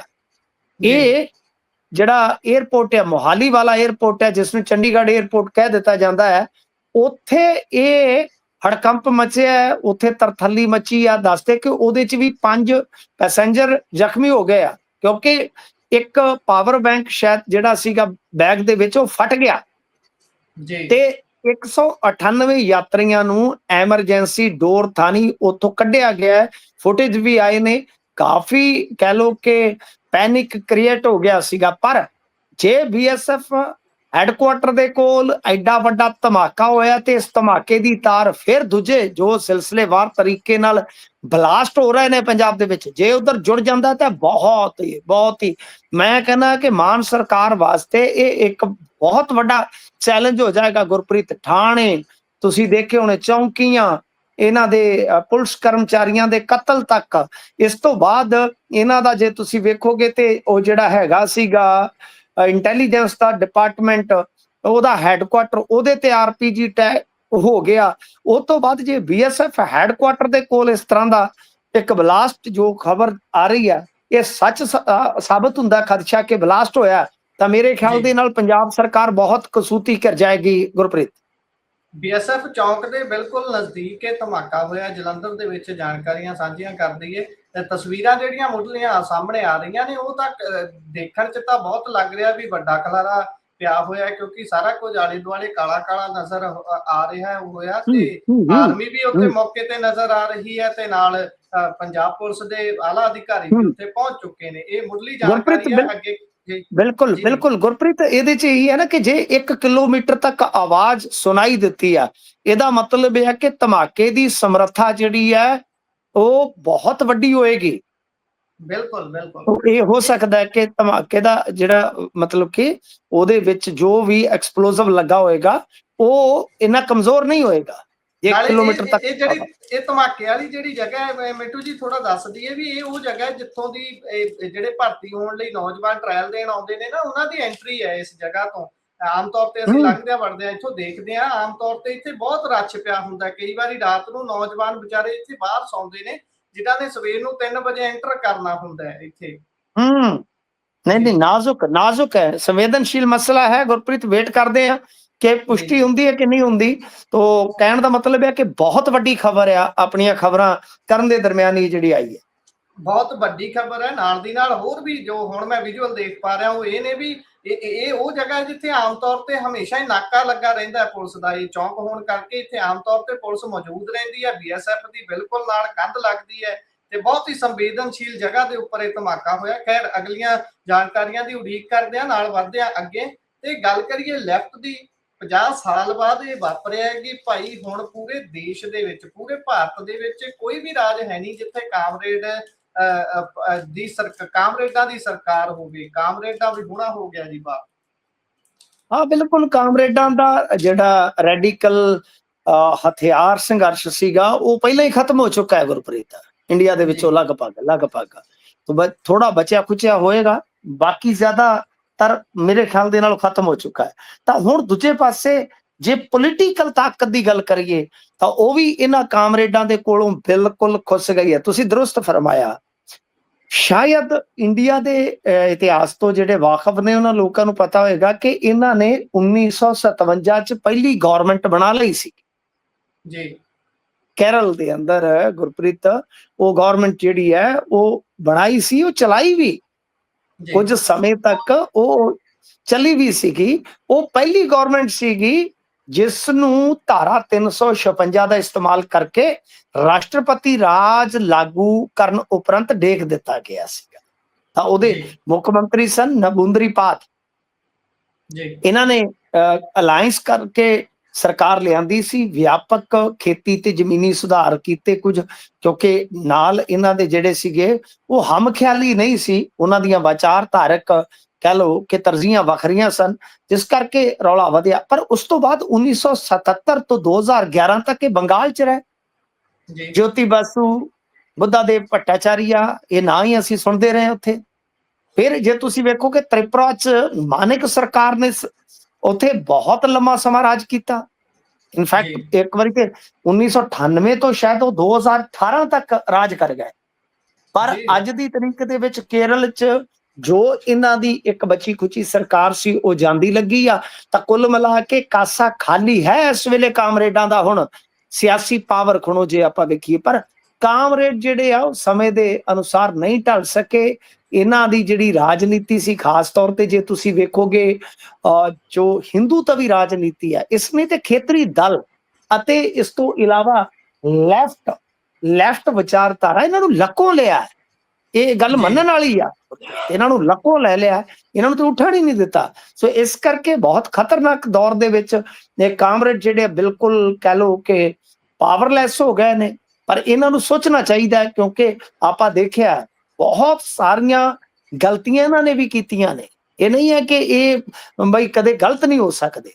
ਇਹਨਾਂ ਦੀ ਆਪਸੀ ਫੁੱਟ, ਆਪਸੀ ਜਿਹੜੇ ਇਹਨਾਂ ਦੇ ਤਕਰਾਰ, ਔਰ ਫਿਰ ਤੁਸੀਂ ਗਾਂ ਅੱਗੇ ਜਾ ਕੇ ਵੇਖੋਗੇ ਵਿਚਾਰਧਾਰਕ ਵਖਰੇਵੇਂ, ਬਥੇਰਾ ਕੁਛ ਹੋਇਆ। ਪਰ ਇਹ ਇੰਡੀਆ ਦੇ ਇਤਿਹਾਸ ਦੇ ਵਿੱਚ ਕਹਿ ਲਓ ਕਿ ਕਈ ਦਹਾਕਿਆਂ ਬਾਅਦ ਆ ਕਿ ਜਦੋਂ ਹੁਣ ਇੱਕ ਵੀ ਲੈਫਟ ਸਰਕਾਰ ਜਿਹੜੀ ਹੈ ਉਹ ਕਿਸੇ ਸਟੇਟ ਦੇ ਵਿੱਚ ਬਕਾਇਆ ਨਹੀਂ ਬਚਦੀ। ਜੀ ਅਗਲੀ ਗੱਲ ਕਰੀਏ ਬਲੌਗਰਾਂ ਦੀ। ਬਲੌਗਰ ਪੰਜਾਬ ਦੇ ਵਿੱਚ ਬਹੁਤ ਤਰ੍ਹਾਂ ਦੇ ਪਾਏ ਜਾਂਦੇ ਨੇ ਤੇ ਉਹਨਾਂ ਦੇ ਵਿੱਚੋਂ ਇੱਕ ਕੈਟਾਗਰੀ ਉਹ ਹੈ ਜਿਹੜੀ ਕਮਰਸ਼ੀਅਲ ਬਹੁਤ ਜ਼ਿਆਦਾ ਹੈ। ਉਹ ਅਲੱਗ-ਅਲੱਗ ਕਿੱਤਿਆਂ ਦੀ ਐਡ ਕਰਦੇ ਨੇ, ਅਲੱਗ-ਅਲੱਗ ਕਾਰੋਬਾਰਾਂ ਦੀ ਐਡ ਕਰਦੇ ਨੇ ਤੇ ਉਸ ਦੇ ਐਵਰੇਜ ਦੇ ਵਿੱਚ ਪੈਸੇ ਲੈਂਦੇ ਨੇ ਉਹਨਾਂ ਦੇ ਕੋਲੋਂ। ਕੁਝ ਬਲੌਗਰ ਏਦਾਂ ਦੇ ਬੀਤੇ ਸਮੇਂ 'ਚ ਆਪਾਂ ਦੇਖੇ ਵੀ ਜਿਹੜੇ ਕਹਿੰਦੇ ਵੀ ਭਾਈ ਆਹ ਕਣਕ ਦਾ ਬੀਜ ਹੈ, ਇਹ ਬੀਜੋ, 60 ਮਣ 70 ਮਣ ਉਦੋਂ ਵੀ ਜ਼ਿਆਦਾ ਕਣਕ ਤੁਸੀਂ ਕੱਢ ਲਓਗੇ। ਇਹਨਾਂ ਦਾ ਹੁਣ ਪੈ ਗਿਆ ਜੀ ਕਿਸਾਨਾਂ ਦੇ ਨਾਲ ਪੇਚਾ। ਦੇਖੋ ਇਹ ਸਾਡੇ ਏਰੀਏ ਦੀ ਜੋੜੀ ਹੈ ਸੰਧੂ ਜੀ, ਠੀਕ ਹੈ ਜੀ। ਇਹ ਸੰਧੂ ਜੋੜੀ ਹੈ ਜਿਹੜੀ ਐਡ ਕਰਦੇ ਨੇ। ਅੱਜ ਕੱਲ ਤੁਹਾਨੂੰ ਪਤਾ ਹੀ ਹੈ ਨਾ ਕਿ ਬਹੁਤ ਜ਼ਿਆਦਾ ਇਹ ਚੱਲਣ ਚੱਲ ਰਿਹਾ ਹੈ ਕਿ ਵਲੌਗਰ ਮਸ਼ਹੂਰੀਆਂ ਦਿੰਦੇ ਨੇ ਚੀਜ਼ਾਂ ਦੀ, ਉਹ ਪ੍ਰਮੋਸ਼ਨ ਕਰਦੇ ਆ। ਤੇ ਇੱਕ ਵਾਰੀ ਇੱਕ ਲੰਘਦਾ ਏਦਾਂ ਦਾ ਹੀ ਮੇਰੇ ਕੋਲ ਠਹਿਰ ਗਿਆ, ਕਿਉਂਕਿ ਮੈਂ ਹਾਈਵੇ ਤੇ ਰਹਿਣਾ। ਤੇ ਮੈਂ ਉਹਨੂੰ ਪੁੱਛਿਆ, ਮੈਂ ਕਿਹਾ ਕਿੰਨਾ? ਉਹ ਕਹਿੰਦਾ ਵੀ ਸਾਰਾ ਖਰਚਾ ਅਗਲੇ ਦਾ ਤੇ 25-30 ਹਜ਼ਾਰ ਰੁਪਈਆ ਉਹਨੇ ਦੱਸਿਆ ਸੀ ਉਹਨਾਂ ਟਾਈਮਾਂ 'ਚ ਕਿ ਮੈਂ ਲੈਣਾ ਪ੍ਰਮੋਸ਼ਨ ਦਾ। ਇੱਕ ਦਿਨ ਦਾ ਖਰਚਾ ਅਗਲੇ ਦਾ, ਰੋਟੀ ਪਾਣੀ ਤੇਲ ਸਾਰਾ। ਮੈਂ ਕਿਹਾ ਯਾਰ ਵਾਹ ਮੌਜ ਕਰਦੀ ਬੇਟਾ, ਸਾਡੇ ਵਰਗੇ ਨੂੰ ਲੱਗਦਾ ਵੀ ਅਸੀਂ ਯਾਰ ਥੋੜਾ ਜਿਹਾ। ਤੇ ਮੈਂ ਇੱਕ ਅੱਗੇ ਵੀ ਗੱਲ ਸੁਣਾਉਣਾ ਨਾ, ਮੈਨੂੰ ਇੱਕ ਵਾਰੀ ਪਿਛਲੇ ਸਾਲ ਪੈਸਿਆਂ ਦਾ ਬੜਾ ਤੋੜਾ ਸੀਗਾ ਗੁਰੂ ਜੀ, ਬਹੁਤ ਜ਼ਿਆਦਾ, ਕਿਉਂਕਿ ਮੈਂ ਗੱਲਾਂ ਕਹਿ ਦੇਣਾ ਹੁੰਦਾ, ਪੁਰਾਣੀ ਆਡੀਅנס ਨੂੰ ਪਤਾ। ਤੇ ਮੇਰੇ ਕੋਲ ਇੱਕ ਫਲੈਟ ਜਿਹੜੇ ਹੁੰਦੇ ਨੇ, ਫਲੈਟ ਬਣੇ ਇਹਨਾਂ ਦੀ ਕੰਪਨੀ ਦੀ ਜਿਹੜੀ ਰਿਪਰੈਜ਼ੈਂਟੇਟਿਵ ਸੀਗੀ ਬੀਬੀ, ਉਹਨਾਂ ਦਾ ਫੋਨ ਆ ਗਿਆ ਜੀ ਕਿ ਤੁਸੀਂ ਐਡ ਕਰ ਲਓ। ਤੇ ਇੱਕ ਮੋਟੀ ਰਕਮ ਉਹਨਾਂ ਨੇ ਆਫਰ ਕੀਤੀ ਜੀ। ਤਾਂ ਮੈਂ ਉਹਨਾਂ ਨੂੰ ਹੱਥ ਜੋੜ ਕੇ ਨਾ ਕਰ ਦਿੱਤੀ ਸੀ। ਇਹ ਠੀਕ ਵੈਸਾ ਹੀ ਹੈ ਜਿਵੇਂ ਪਿਆਸੇ ਲਈ ਪਾਣੀ ਹੁੰਦਾ ਹੈ ਨਾ, ਉਹ ਅਹਿਮ। ਮੇਰੇ ਲਈ ਏਦਾਂ ਹੁੰਦਾ, ਬਹੁਤ ਔਖਾ ਸੀ ਮੈਂ। ਪਰ ਮੈਂ ਕਿਹਾ ਕੋਈ ਗੱਲ ਨਹੀਂ, ਕਈ ਵਾਰ ਪਰਮਾਤਮਾ ਤੁਹਾਨੂੰ ਟੋਕ ਕੇ ਦੇਖਦਾ ਹੁੰਦਾ। ਮੈਂ ਕਿਹਾ ਜੀ ਮੈਂ ਕੋਈ ਚੀਜ਼ ਪੇਡ ਨਹੀਂ ਕਰਦਾ, ਨਾ ਮੈਂ ਕਦੇ ਕਿਸੇ ਨਾਲ ਇੰਟਰਵਿਊ ਪੇਡ ਕਰਾਂ, ਨਾ ਮੈਂ ਕੋਈ ਕਿਸੇ ਦੀ ਮਸ਼ਹੂਰੀ ਪੇਡ ਕਰਾਂ। ਮੈਨੂੰ ਕੋਈ ਚੰਗਾ ਲੱਗੇ, ਕੋਈ ਬੱਚਾ ਅੱਛਾ ਕੰਮ ਕਰ ਰਿਹਾ, ਮੈਂ ਉਦਾਂ ਹੀ ਪੋਸਟ ਪਾ ਦਿੰਦਾ ਹੁੰਦਾ, ਉਦਾਂ ਹੀ ਅਗਲੇ ਦੀ ਪ੍ਰਮੋਸ਼ਨ ਕਰ ਦਿੰਦਾ, ਪਰ ਕਿਸੇ ਦੇ ਕਹਿਣ ਤੇ ਪੈਸਾ ਲੈ ਕੇ ਨਹੀਂ। ਪਰ ਕਿਉਂਕਿ ਇਹ ਹਰੇਕ ਦਾ ਆਪਦਾ ਅਧਿਕਾਰ ਖੇਤਰ ਹੈ ਗੁਰਪ੍ਰੀਤ। ਕੋਈ ਮਸ਼ਹੂਰੀ ਕਰਵਾਉਂਦਾ ਹੈ, ਕੋਈ ਕਰਦਾ, ਠੀਕ ਹੈ, ਸਾਨੂੰ ਉਹਦੇ ਨਾਲ ਕੋਈ ਦਿੱਕਤ ਨਹੀਂ। ਪਰ ਆਹ ਚੀਜ਼ ਜਿਹੜੀ ਹੈ ਕਿ ਬੀਆਂ ਦੀ ਮਸ਼ਹੂਰੀ ਤੱਕ ਚਲੇ ਗਏ। ਮੈਂ ਅੱਜ ਵੀ ਗੱਲ ਕਿਤੇ ਕਰਦਾ ਪਿਆ ਸਾ ਗੁਰਪ੍ਰੀਤ ਕਿ ਬੀ ਦਾ ਰਿਸਰਚ ਦਾ ਵਿਸ਼ਾ ਹੈ। ਜੀ ਬਿਲਕੁਲ ਜਿਹੜਾ ਸੀਡ ਹੈ ਨਾ, ਸੀਡ ਰਿਸਰਚ ਦਾ ਵਿਸ਼ਾ ਹੈ। ਇਹਦੇ ਤੇ ਸਾਡੀ ਜਿਹੜੀ ਪੀਏਯੂ ਆ ਉਹ ਮਹੀਨਿਆਂ ਬੱਧੀ ਨਹੀਂ ਸਾਲਾਂ ਬੱਧੀ ਕਿਸਮਾਂ ਤੇ ਪਹਿਲਾਂ ਖੋਜ ਕਰਦੀ ਹੈ, ਜੀ ਫਿਰ ਉਹ ਪ੍ਰਮਾਣਿਤ ਕਰਦੀ ਹੈ, ਫਿਰ ਉਹ ਸਿਫਾਰਿਸ਼ ਕਰਦੀ ਹੈ। ਪਰ ਇਸ ਦਰਮਿਆਨ ਟ੍ਰਾਇਲ ਹੁੰਦੇ ਨੇ ਬਕਾਇਦਾ। ਰਾਣਾ ਗੁਰਜੀਤ ਨੇ ਕਸੌਵਾ ਲਿਆਂਦਾ ਹੈ ਤਾਂ ਉਹਨੇ ਜੀ ਟ੍ਰਾਇਲ ਕਰਕੇ ਦਿਖਾਇਆ ਨਾ ਪਹਿਲਾਂ। ਜੀ ਇਹ ਕਿਉਂ ਹੋਇਆ ਕਿ ਤੁਹਾਨੂੰ ਉਹਨਾਂ ਥੈਲੀ ਬੈਗ ਦੀ ਫੜਾ ਦਿੱਤੀ, ਆਖੇ ਜੀ ਇਹਦੇ ਚ ਇੰਨਾ ਉਹ ਨਿਕਲਦਾ, ਇੰਨਾ ਇੰਨੇ ਚਿਰ ਚ ਪੱਕ ਜਾਂਦੀ। ਯਾਰ ਕਮਾਲ ਦੀ ਗੱਲ ਆ। ਤਾਂ ਸਾਡੇ ਕੀ ਆ ਕਿ ਅੱਜ ਕੱਲ ਜਿਹੜੇ ਇਦਾਂ ਦੇ ਬਈ ਹੈਗੇ ਨੇ ਨਾ ਜਾਂ ਕੁਝ ਲੋਕ, ਉਹ ਇਸ ਤਰ੍ਹਾਂ ਦੇ ਇੰਡੋਰਸ ਕਰਨ ਵਾਲੇ ਜਿਹੜੇ ਲੋਕ ਆ, ਇਨਫਲੂਐਂਸਰ ਆ, ਉਹਨਾਂ ਦੇ ਫਾਲੋਅਰ ਹੁੰਦੇ ਆ, ਉਹ ਪਿੱਛੇ ਲੱਗ ਜਾਂਦੇ ਨੇ। ਤੇ ਇਹ ਜੀ ਵਿਵਾਦ ਜ਼ਰੂਰ ਹੋਇਆ। ਇਸ ਵਿਵਾਦ ਦਾ ਮੈਂ ਤੇ ਕੋਈ ਅੰਤ ਨਹੀਂ ਕਰ ਸਕਦਾ ਗੁਰਪ੍ਰੀਤ। ਮੈਂ ਤੇ ਇਹੀ ਗੁਜ਼ਾਰਿਸ਼ ਕਰਦਾ ਕਿ ਭਾਈ ਜੇ ਕਿਸੇ ਤੋਂ ਗਲਤੀ ਹੋਈ ਹੈ ਤਾਂ ਮੰਨੇ। 100 ਮਣ ਝੋਨਾ ਇਧਰ ਸਾਡੇ ਏਰੀਏ 'ਚ ਤੇ ਨਹੀਂ ਨਿਕਲ ਸਕਦਾ ਜੀ, ਮੈਂ ਤੇ ਨਹੀਂ ਮੰਨਦਾ। ਜੀ 80 ਮਣ ਕਣਕ ਸਾਡੇ ਤੇ ਨਹੀਂ ਨਿਕਲ ਸਕਦੀ। ਅਗੇ ਜੀ ਅਸੀਂ ਕਿਹਾ ਇਨ ਫਿਊਚਰ ਨਿਕਲੇਗੀ ਤੇ ਫਿਊਚਰ ਦੱਸੋ ਤੁਸੀਂ ਕਿਹੜੀ ਰਿਸਰਚ ਤੋਂ ਕਹਿ ਰਹੇ ਹੋ ਫਿਊਚਰ 'ਚ ਨਿਕਲ ਸਕਦੀ ਹੈ? ਜੀ ਉਸ ਰਿਸਰਚ ਨੂੰ ਵੀ ਤੁਸੀਂ ਮੱਦੇ-ਨਜ਼ਰ ਰੱਖੋ ਨਾ। ਉਹ ਕਹਿਣ ਦਾ ਮਤਲਬ ਹੈ ਕਿ ਚੱਲ ਬਲੱਲੀਆਂ ਚੱਲਣ ਡਈਆਂ ਜੇ, ਤੇ ਦੂਜੇ ਪਾਸਿਓ ਚਲੋ ਉਧਰੋਂ ਵੀ ਕੋਈ ਬੋਲਣ ਲੱਗ ਪਏ, ਪਰ ਭੈੜਾ ਨਹੀਂ ਕਿਸੇ ਨੂੰ ਬੋਲਣਾ ਚਾਹੀਦਾ। ਪਰ ਮੈਂ ਤੁਹਾਨੂੰ ਅੱਜ ਨਾ ਮੈਂ ਕਾਨੂੰਨੀ ਨੁਕਤਾ ਦੱਸਿਆ ਸੀ ਕਿ ਮੈਂ ਤੁਹਾਡੀ ਜਾਣਕਾਰੀ ਵਾਸਤੇ ਦੱਸਦੇ, ਮੈਂ ਇਨਫਲੂਐਂਸਰਾਂ ਵਾਸਤੇ ਵੀ ਤੁਸੀਂ ਕੰਮ ਕਰਦੇ ਹੋ ਜੀ ਬਈ। 10 ਲੱਖ ਤੋਂ 50 ਲੱਖ ਰੁਪਏ ਤੱਕ ਜੁਰਮਾਨਾ ਹੈ ਜੇ ਤੁਸੀਂ ਮਿਸਲੀਡਿੰਗ, ਭਰਮ ਪਾਊ ਏਦਾਂ ਮਸ਼ਹੂਰੀ ਕੀਤੀ। ਬਿਲਕੁਲ ਕਿਤੇ ਫਸ ਨਾ ਜਾਇਓ ਕਿ ਤੁਸੀਂ ਕਹੋ ਕਿ ਹਫਤੇ 'ਚ ਰੰਗ ਗੋਰਾ ਹੋ ਜਾਏਗਾ ਜੀ, ਫੜ ਕੇ ਆ ਕਰੀਮ ਲਾਓ 5-7 ਵਾਰੀ ਏਦਾਂ ਮਲੋ ਓਦਾਂ ਮਲੋ।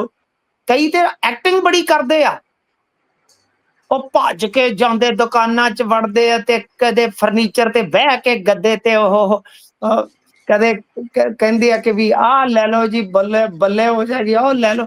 ਤਾਂ ਮਤਲਬ ਕਿ ਐਕਟਰ ਬਹੁਤ ਤਗੜੇ ਨੇ। ਬਿਲਕੁਲ ਤੇ ਮੈਂ ਅੱਜ ਬਿਲਕੁਲ ਕਿਹਾ ਸੀ, ਮੈਂ ਕਿਹਾ ਤੁਹਾਡੀ ਕਿਸੇ ਦੀ ਮੰਜੀ ਠੁੱਕ ਗਈ ਨਾ, ਜਿੰਨੀਆਂ ਤੁਸੀਂ 25-25 ਹਜ਼ਾਰ ਦੀਆਂ ਪ੍ਰਮੋਸ਼ਨਾਂ ਨਾਲ ਆ ਗੱਡੀਆਂ ਲਈਆਂ, ਇਹਨਾਂ ਦੀਆਂ ਕਿਸ਼ਤਾਂ ਟੁੱਟ ਜਾਣੀਆਂ ਮੁੜ ਕੇ। ਬਿਲਕੁਲ ਇਹ ਹੈ ਭਾਰਾ ਪੈ ਕਮਾਲ। ਸਕਦਾ ਕੰਮ। ਹਾਂਜੀ, ਇਹ ਲੋਕਾਂ ਨੂੰ ਤਾਂ ਪਤਾ ਨਹੀਂ ਹੈ। ਸੋ ਇਸ ਕਰਕੇ ਤੁਸੀਂ ਭਰਮ ਕੋਈ ਵੀ ਮਸ਼ਹੂਰੀ ਕਰਨੀ ਹੈ ਕਰੋ, ਉਹਦਾ ਅੱਛਾ ਡਿਸਕਲੇਮਰ ਨਹੀਂ ਦਿੰਦੇ। ਇਹ ਨਹੀਂ ਮੇਨ ਦਿੰਦੇ। ਗੱਲ ਇਹ ਤੁਹਾਨੂੰ ਡਿਸਕਲੇਮਰ ਦੇਣਾ ਚਾਹੀਦਾ ਕਿ ਅਸੀਂ ਸਿਰਫ ਬਈ ਇਸ ਮਸ਼ਹੂਰੀ ਰਾਹੀਂ ਤੁਹਾਨੂੰ ਜਾਣਕਾਰੀ ਦੇ ਰਹੇ ਹਾਂ, ਤੁਸੀਂ ਆਪਦਾ ਟੁਣਕਾ ਕੇ ਦੇਖੋ। ਬਿਲਕੁਲ ਤੇ ਪਹਿਲੀ ਐਡਵਰਟਾਈਜ਼ਿੰਗ ਗੱਲ ਸਟੈਂਡਰਡ ਕਾਉਂਸਲ ਆਫ ਇੰਡੀਆ ਦੀ ਇਹ ਗਾਈਡਲਾਈਨ ਹੈ ਵੀ ਭਾਈ ਤੁਸੀਂ ਜੇ ਐਡ ਕਰ ਰਹੇ ਹੋ ਤਾਂ ਉਹਦੇ ਤੇ ਲਿਖਣਾ ਹੈ, ਬਕਾਇਦਾ ਐਡ ਹੈ। ਜੇ ਸਪਾਂਸਰਡ ਹੈ ਤਾਂ ਸਪਾਂਸਰਡ ਲਿਖਣਾ ਹੈ, ਜੇ ਪੇਡ ਪਾਰਟਨਰਸ਼ਿਪ ਕਰ ਰਹੇ ਹੋ ਤਾਂ ਉਹ ਲਿਖਣਾ ਹੈ। ਬਿਲਕੁਲ ਸਾਰੀਆਂ ਚੀਜ਼ਾਂ ਲਿਖਣੀਆਂ ਨੇ। ਜੇ ਨਹੀਂ ਲਿਖਦੇ ਠੀਕ। ਤਾਂ ਤੁਸੀਂ ਸ਼ੱਕ ਦੇ ਤੇ ਕਾਰਵਾਈ ਦੇ ਘੇਰੇ ਚ ਆਉਂਦੇ ਹੋ, ਕਿਉਂਕਿ ਇਨਫੋਰਮੇਸ਼ਨ ਟੈਕਨੋਲੋਜੀ ਰੂਲ 2021 ਦੇ ਅੰਤਰਗਤ ਤੇ ਬਿਲਕੁਲ ਗੈਰ ਕਾਨੂੰਨੀ ਹੋ ਜਾਂਦਾ ਹੈ ਕੰਮ। ਫਿਰ ਤੁਸੀਂ ਮਿਸਲੀਡਿੰਗ ਤੇ ਅਨਲੌਫੁਲ ਕੰਮ ਕਰ ਰਹੇ ਹੋਗੇ। ਬਿਲਕੁਲ ਬਿਲਕੁਲ, ਬੜੀ ਖੂਬਸੂਰਤ ਜਾਣਕਾਰੀ ਤੁਸੀਂ ਦਿੱਤੀ ਆ ਬਈ। ਗੱਲ ਇਹ ਆ ਗੁਰਪ੍ਰੀਤ ਕਿ ਤੁਸੀਂ ਘੱਟੋ ਘੱਟ ਅਗਲੇ ਨਾਲ ਕਰਾਰ ਕਰੋ, ਪਹਿਲਾਂ ਕੰਟਰੈਕਟ ਕਰੋ। ਬਿਲਕੁਲ ਕੰਟਰੈਕਟ ਕਰਕੇ ਉਹਦੇ ਤੋਂ ਸਾਰਾ ਕੁਝ ਵਿੱਚ ਲਿਖਾਓ ਕਿ ਤੇਰੀ ਬਈ ਜ਼ਿੰਮੇਵਾਰੀ ਆ ਕਿ ਤੂੰ ਜੀ ਸਾਰੇ ਸਟੈਂਡਰਡ ਪਾਰ ਕੀਤੇ ਨੇ, ਤੂੰ ਸਾਰੀਆਂ ਫਾਰਮੈਲਿਟੀਆਂ ਚੋਂ ਗੁਜ਼ਰੇ ਆ, ਸਭ ਕੁਝ ਤੇਰੇ ਕੋਲ ਆ। ਤਾਂ ਆਪੇ ਅਗਲੇ ਨੂੰ ਵੀ ਹੋਵੇ ਵੀ ਮੈਂ ਗਲਤ ਨਹੀਂ ਕਹਿ ਸਕਦਾ। ਸੋ ਇਸ ਕਰਕੇ ਇਹ ਜਿਹੜਾ ਵਿਵਾਦ ਹੈ ਕਾਫੀ ਚੱਲ ਰਿਹਾ ਤੇ ਉਧਰੋਂ ਵੀ ਦੋਸ਼ ਲੱਗੇ ਨੇ ਤੇ ਉਧਰੋਂ ਵੀ ਦੋਸ਼ ਲੱਗੇ ਆ। ਪਰ ਮੇਰੇ ਖਿਆਲ ਦੇ ਨਾਲ ਇਹ ਚੱਲਣ ਜਿਹੜਾ ਹੈ ਗੁਰਪ੍ਰੀਤ, ਇਹ ਰੁਕਣਾ ਚਾਹੀਦਾ ਕੁਛ ਹੱਦ ਤੱਕ। ਜੀ ਕੁਛ ਹੱਦ ਤੱਕ ਰੁਕਣ ਦਾ ਮਤਲਬ ਕਿ ਤੁਸੀਂ ਐ ਨਹੀਂ ਚੱਕ ਕੇ ਮੈਂ ਕਹਿ ਦੇਵਾਂ ਕਿ ਆਹ ਲਓ, ਆਹ ਹੈਗਾ ਪੇੜਾ, ਆਗਰੇ ਦਾ ਜੀ ਪੇੜਾ ਹੈ, ਤੇ ਤੁਸੀਂ ਕਹੋ ਕਿ ਆਹ ਚੱਕੋ ਵੀ ਆਗਰੇ ਦਾ ਪੇੜਾ ਖਾਓਗੇ ਤੇ ਬੱਲੇ ਬੱਲੇ ਬੱਲੇ ਵੀ ਜਿਹੜੇ ਤੁਹਾਡੇ ਬਜ਼ੁਰਗ ਮਰ ਗਏ ਨੇ ਉਹਨਾਂ ਦਾ ਵੀ ਮੂੰਹ ਮਿੱਠਾ ਹੋ ਜਾਣਾ ਸੁਰਗ ਦੇ ਵਿੱਚ। ਜੀ ਤੁਸੀਂ ਇਹ ਤੇ ਵੇਖ ਬਿਲਕੁਲ ਲਓ ਵੀ ਅੰਦਰ ਭਾਵੇਂ ਮੈਂ ਜ਼ਹਿਰ ਭਰਿਆ ਉਹਦੇ ਚ। ਬਿਲਕੁਲ ਤਾਂ ਇੰਨੀ ਕੁ ਜ਼ਿੰਮੇਵਾਰੀ ਤੇ ਤੁਹਾਨੂੰ ਜਿਹੜੀ ਆ ਉਹ ਚੁੱਕਣੀ ਚਾਹੀਦੀ ਆ। ਜੀ ਤੇ ਅੱਗੇ ਵਧੀਆ। ਉਧਰ ਆਪ ਦੇ ਸੋਸ਼ਲ ਮੀਡੀਆ ਇੰਚਾਰਜ ਤੇ ਵੀ ਕੇਸ ਹੋ ਗਿਆ ਕਹਿੰਦੇ। ਕੇਸ ਵੀ ਇਹਨਾਂ ਤੇ ਗੰਦੇ ਪਿੱਲੇ ਜਿਹੇ ਹੋਣ ਡਏ ਨੇ ਅੱਜ ਕੱਲ, ਤੁਹਾਨੂੰ ਪਤਾ ਹੀ ਆ ਕਿ ਬਈ ਜੀ ਕਦੇ ਇੱਕ ਇੱਧਰ ਸੀਗਾ, ਉਹ ਵੀ ਇਹੋ ਜਿਹਾ ਇੰਚਾਰਜ ਸੀਗਾ ਮਾਝੇ ਚ, ਉਹ NRI ਦੀ ਔਰਤ ਨੂੰ ਬੜਾ ਤੰਗ ਕਰੀ ਬੈਠਾ ਸੀ। ਜੀ ਉਹਨੂੰ ਪੁਲਿਸ ਨੇ ਫੜ ਕੇ ਉਹਨਾਂ ਆਖਿਆ ਸ਼ਰਮ ਕਰੀ ਯਾਰ, ਕੋਈ ਕਿਹੜੇ ਇੰਚਾਰਜ ਜੇ ਤੁਸੀਂ, ਕਿਹੋ ਜਿਹੇ ਜੀ ਕੰਮਾਂ ਦੀ ਇੰਚਾਰਜੀ ਕਰਨ ਡਏ ਜੇ। ਤੇ ਇੱਧਰ ਹੁਣ ਬਠਿੰਡੇ ਦਾ ਇੱਕ ਇਹਨਾਂ ਦਾ ਸੋਸ਼ਲ ਮੀਡੀਆ ਦਾ ਇੰਚਾਰਜ ਆ, ਉਹ ਫਸ ਗਿਆ ਕਿ ਬੀਬੀ ਨੇ ਆਖਿਆ ਮੈਸੇਜ ਬੜੇ, ਇੱਕ ਤੇ ਪਤਾ ਨਹੀਂ ਕੀ ਖਾਂਦੇ ਜੇ। ਮੈਂ ਤੇ ਅੱਗੇ ਕਿਹਾ ਵੀ ਉਹ ਜਿਹੜਾ ਮੇਅਰ ਦਾ ਪਤੀ ਆ ਉਹ ਵੀ ਕਹੀ ਜਾਂਦਾ ਮੈਨੂੰ ਫੋਟੋ ਭੇਜ ਦੇ, ਫਿਗਰ ਸਾਈਜ਼ ਭੇਜ ਦੇ। ਹੱਦ ਹੋ ਗਈ ਆ, ਬੀਬੀ ਜੀ ਤੇਰੀ ਮੇਅਰ ਆ, ਕਿਹੜੇ ਕੁੱਤੇ ਕੰਮਾਂ ਨੂੰ ਪਿਆ। ਮੈਂ ਤਾਂ ਕਿਹਾ ਵੀ ਸਾਰੀਆਂ ਜਿਹੜੀਆਂ ਹੈਗੀਆਂ ਨੇ ਵਿਧਾਇਕ ਬੀਬੀਆਂ, ਇਹਨੂੰ ਘਰੋਂ ਹੀ ਕੋਈ ਮਾੜੀ ਮੋਟੀ ਸੇਕ ਲਵਾ ਦਿਓ, ਕੋਈ ਗਾਂ ਤੋਂ ਅਕਲ ਆ ਜਾਏ। ਉਹ ਤੇ ਚਲੋ ਕੀ ਹੋਣਾ ਸੀ, ਉਤੋਂ ਆ ਗਿਆ ਮਾਮਲਾ, ਇਹਦੇ ਚ ਵੀ ਪਰਚਾ ਦਰਜ ਹੋ ਗਿਆ। ਉਹ ਕਹਿੰਦਾ ਜੀ ਨਹੀਂ ਮੈਂ ਤੇ ਬੀਬੀ ਨਾਲ ਇਨ ਟੱਚ ਇਸ ਕਰਕੇ ਸਾਂ, ਉਹ ਸਾਨੂੰ ਕਰਪਸ਼ਨ ਦੀ ਜਾਣਕਾਰੀ ਦਿੰਦੀ ਸੀ। ਜ਼ੀਰੋ ਟੋਲਰੈਂਸ ਵਾਲਾ ਜੋ ਹੋਇਆ ਨਾ, ਲਓ ਕਰਪਸ਼ਨ ਤੇ ਜ਼ੀਰੋ ਟੋਲਰੈਂਸ ਵਾਲਾ। ਆਖੇ ਮੈਂ ਵੀਡੀਓ ਭੇਜੀ ਸੀ ਕੋਈ, ਉਹ ਕਹਿੰਦੀ ਇਹ ਪੁਰਾਣੀ ਹੈ, ਮੈਂ ਉਹ ਡਿਲੀਟ ਕਰਤੀ। ਉਹ ਕਹਿੰਦੀ ਵੀਡੀਓ ਨੇ ਗੰਦੀ ਭੇਜੀ ਆ। ਦੇਖੋ ਹੁਣ ਜੀ ਚਲੋ ਇਹ ਆਪਦੀਆਂ ਸਫਾਈਆਂ ਦੇਈ ਜਾਂਦਾ, ਪਰ ਬੜੇ ਬੜੇ ਅਜੀਬੋ ਗਰੀਬ ਜੇ ਮਾਮਲੇ ਆ ਰਹੇ ਆ, ਤਾਂ ਇਹਨਾਂ ਨੂੰ ਰੋਕਣਾ ਚਾਹੀਦਾ ਮਾਨ ਸਾਹਿਬ ਨੂੰ, ਕਿ ਮਾਨ ਸਾਹਿਬ ਇਹਨਾਂ ਨੂੰ ਮਾੜਾ ਜਿਹਾ ਰੋਕੋ। ਤੁਸੀਂ ਕਿਹਾ ਸੀ ਕਾਮ ਬੋਲਤਾ ਹੈ ਸਾਡਾ, ਉਹ ਕਾਮ ਨੂੰ ਗਲਤ ਸਮਝ ਗਏ ਤੁਸੀਂ। ਕਾਮ ਦੂਜਾ ਕਿਹਾ ਸੀ ਵੀ ਕੰਮ ਬੋਲਦਾ ਸਾਡਾ, ਇਹਨਾਂ ਦਾ ਦੂਜੇ ਪਾਸੇ ਕਾਮ ਚੜ ਗਿਆ। ਜੀ ਬੁਰੇ ਹਾਲਾਤ ਨੇ। ਇਸੇ ਦੇ ਨਾਲ ਪ੍ਰੋਗਰਾਮ ਦਾ ਸਮਾਂ ਇੱਥੇ ਸਮਾਪਤ ਹੁੰਦਾ ਹੈ। ਤੁਸੀਂ ਜਿਹੜੇ ਜਾਣਕਾਰੀਆਂ ਸਾਂਝੀਆਂ ਕੀਤੀਆਂ, ਬਹੁਤ ਬਹੁਤ ਧੰਨਵਾਦ। ਧੰਨਵਾਦ ਜੀ।